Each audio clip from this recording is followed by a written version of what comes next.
Imagine this for a moment. A country that's been sanctioned for decades. A country that isn't an economic superpower. A country with no fleet of aircraft carriers roaming the world. And yet it steps forward and declares, "We are ready for war with the United States." So the real question is, how can they say that with a straight face? Because this isn't an empty threat. It isn't just political theater or a war of words. It's the kind of statement that forces the Pentagon and Israel's security establishment to reconsider Iran every single time they run the numbers. What exactly does Iran have in its hands? What kind of weapons?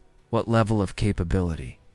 What makes even the world's most powerful militaries hesitate just for a second before they underestimate this country? Tonight, we're taking you inside the strategic mindset, capabilities, and calculated deterrence that give Iran the confidence to stand up to some of the world's strongest powers. At first glance, Iran may appear vulnerable, economically constrained under decades of sanctions, and lacking the conventional tools of a global superpower, craft carriers, advanced jets, and fully modernized navies. Yet, beneath the surface, Iran has developed a system designed not for immediate victory, but for long-term strategic leverage, the kind that forces even the most powerful countries to pause before acting. The foundation of this strategy is a concept known as cost-imposition deterrence. Simply put, Iran focuses on ensuring that any action taken against it would inflict an unacceptable cost on the opponent. This doesn't mean Iran plans to defeat the United States or Israel in a straight-up confrontation.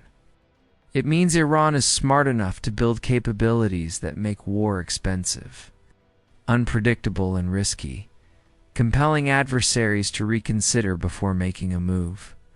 And this philosophy extends far beyond military hardware. It's embedded in every strategic decision Iran makes, from political planning to societal conditioning.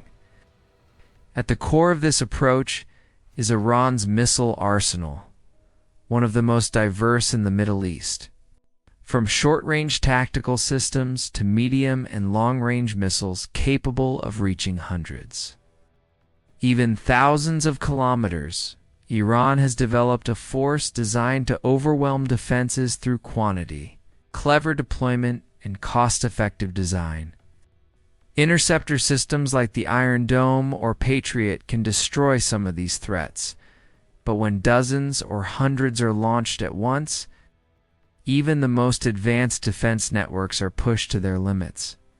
Iran has carefully studied modern defense economics. Each missile is far cheaper than the cost of its potential interceptor, creating a system where adversaries expend far more to defend than Iran does to strike. But missiles are just one layer of the puzzle.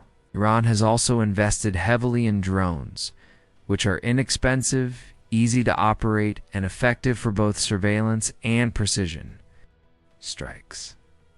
Unlike the flashy, high-cost technology often associated with Western militaries, Iranian drones are mass-produced and operationally practical, capable of striking critical infrastructure such as military bases, oil facilities, and energy networks.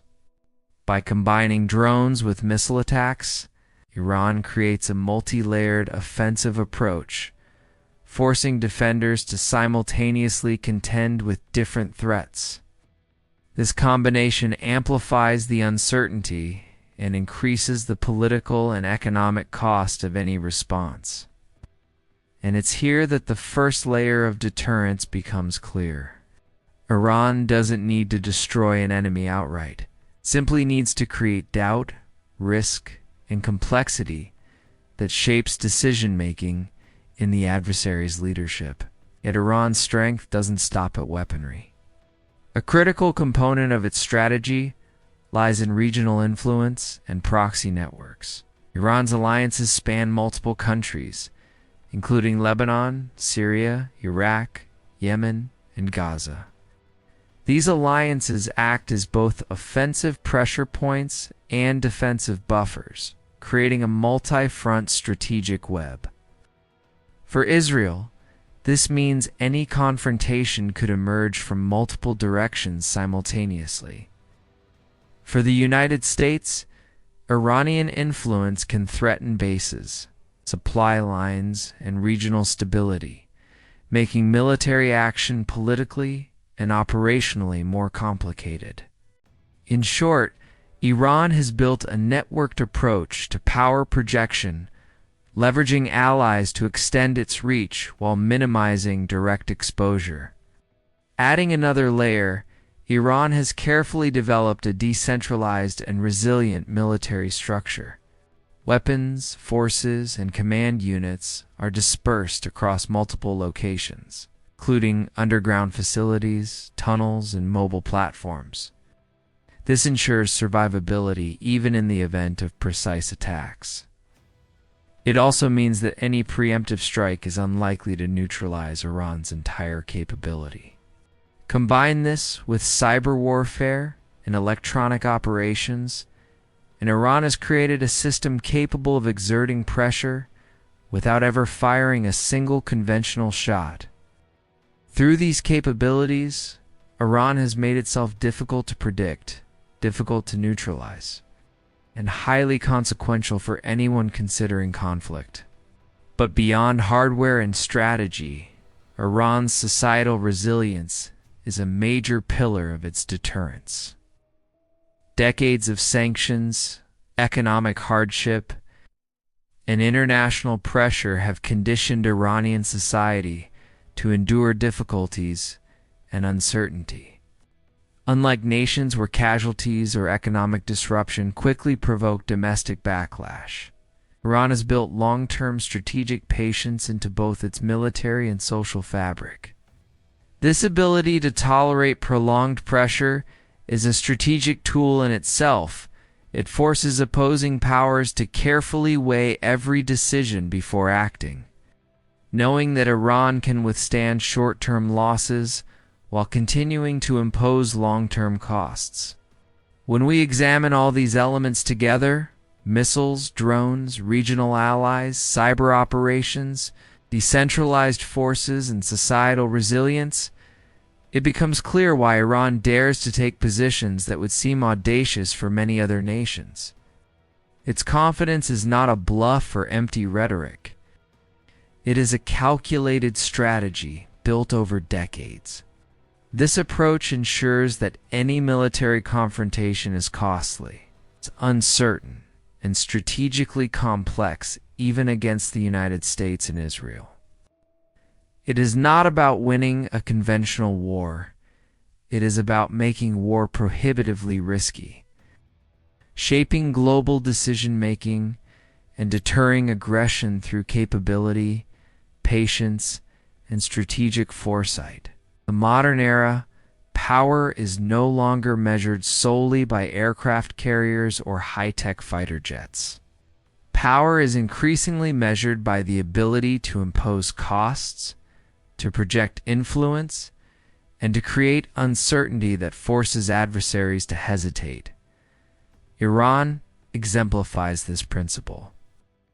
Its military might is not flashy or overwhelming in conventional terms, but it is highly effective in achieving strategic outcomes.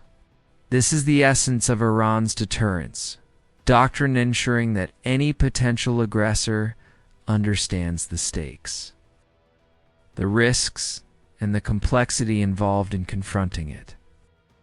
So when we return to the original question, why is Iran not afraid of the United States or Israel? The answer is not about courage or bravado. It's about strategy, preparation, and carefully cultivated capabilities.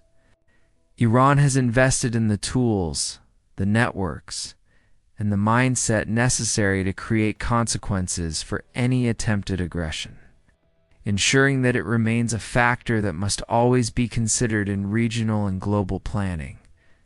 As the world continues to watch, Iran's approach is a reminder that modern military power is measured not only by what a country can destroy, but by what it can prevent from happening in the first place. Its deterrence system is designed to shape the behavior of others without starting war. And that is what makes it so remarkably and so formidable. If you found this breakdown insightful, don't forget to subscribe, like, and share your thoughts in the comments below.